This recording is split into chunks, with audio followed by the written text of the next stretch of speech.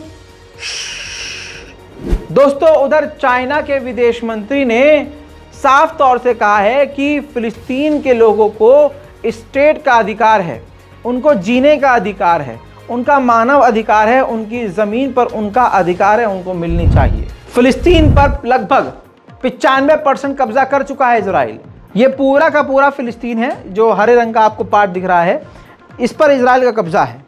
अब जो बीच में जो छींटें आपको नज़र आ रही हैं, हल्की सी टुकड़ों में, ये फिलिस्तीनियों के हाथ में है और बाकी पूरे इजराइल का कब्जा चारों तरफ है और लगातार उसका कब्जा बढ़ता जा रहा है। दोस्तों, एक और बड़ी खबर, ये हमास के लीडर हैं, इनको भी इजराइल ने कत्ल कर दिया है।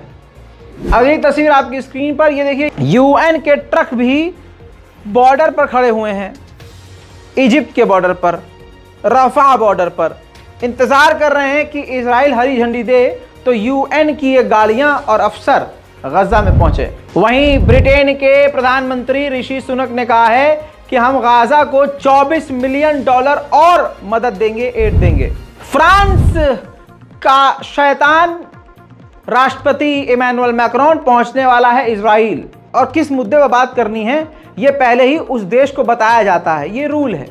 तो इजराइल को इमैनुअल मैक्रोन की तरफ से बताया गया है कि 2 अहम मुद्दे पर बात की जाएगी आपसे। पहली बात यह है कि 2 स्टेट सॉल्यूशन निकाला जाए।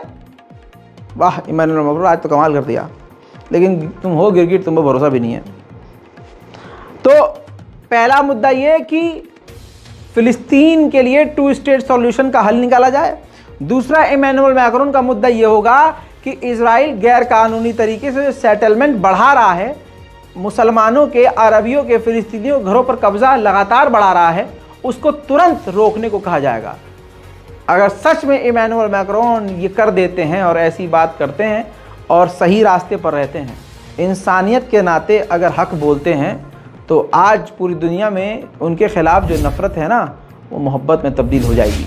उधर रशिया, ईरान, तुर्की ने भारतीय वक्त के मुताबिक सुबह फजर में एक बार फिर से बयान जारी करके इजराइल से कहा है कि गाजा में आम लोगों को निशाना बनाना बंद कर दे। दोस्तों, कहा जा रहा है कि बाइकआउट करने से इजराइल का कुछ नहीं बिगड़ेगा।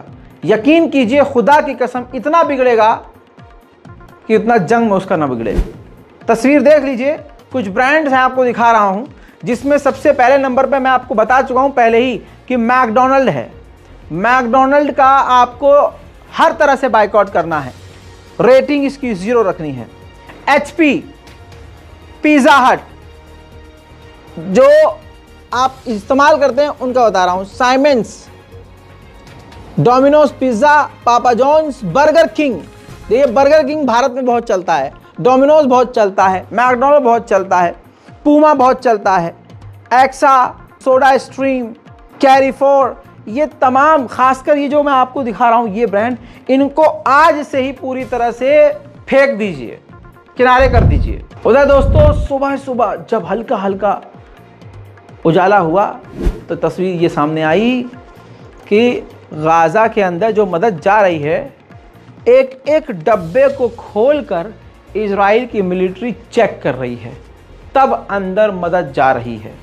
दोस्तों, बहुत सारी खबरें बाकी हैं, इंतज़ार कीजिए अगली रिपोर्ट का। फिर लौटूंगा और भी बड़ी जानकारियों के साथ। जय हिंद।